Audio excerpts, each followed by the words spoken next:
যুবভারতী ক্রীড়াঙ্গনে মেসিকে নিয়ে যে ঘটনা, তাতে রাজধর্ম পালন করেছেন মুখ্যমন্ত্রী মমতা বন্দ্যোপাধ্যায়।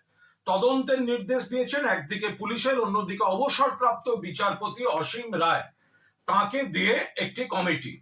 এবার রাজ্য সরকার পরপর কড়া পদক্ষেপ নিয়েছে।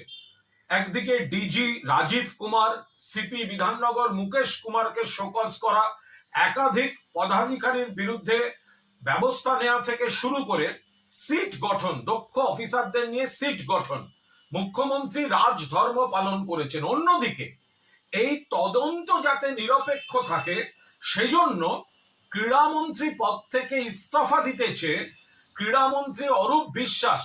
ক্রীড়া মন্ত্রী হিসাবে তিনি ইস্তফা দিতেছে মুখ্যমন্ত্রী মমতা বন্দ্যোপাধ্যায়কে তিনি চিঠি দিয়ে দিয়েছেন।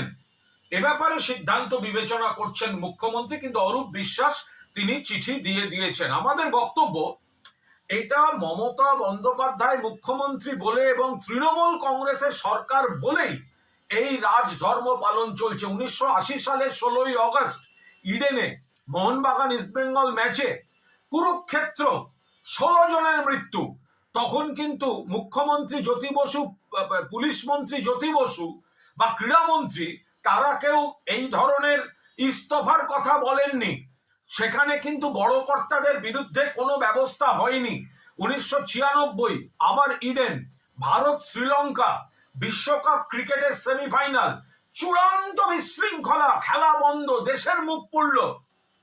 জ্যোতি বসু মুখ্যমন্ত্রী, ক্রীড়ামন্ত্রী সুভাষ চক্রবর্তী, পুলিশ মন্ত্রী বুদ্ধদেব ভট্টাচার্য কেউ কোনো দায়িত্ব নেননি, কোনো তদন্ত হয়নি। একের পর এক খারাপ ঘটনা বাম জমানায়, কখনো ক্রীড়াক্ষেত্রে, কখনো যুবা ভারতীকে কেন্দ্র করে দুষ্কৃতি, আখড়া, জবরদখল, জমি কেলেঙ্কারি, এই সব হয়েছে। কিন্তু আজ পদক্ষেপ নিতে শুরু করে মমতা বন্দ্যোপাধ্যায় রাজধর্ম পালন করেছেন এবং অরূপ বিশ্বাসও এই তদন্তের প্রতি পূর্ণ আস্থা রেখে মুখ্যমন্ত্রী যখন তদন্ত করাচ্ছেন, সেই তদন্ত যাতে নিরপেক্ষ থাকে, সেই নিরপেক্ষতার স্বার্থে তিনি ইস্তফা দিতেছে মুখ্যমন্ত্রীকে চিঠি পাঠিয়ে দিয়েছেন। মুখ্যমন্ত্রী চূড়ান্ত সিদ্ধান্ত বিবেচনা করছেন।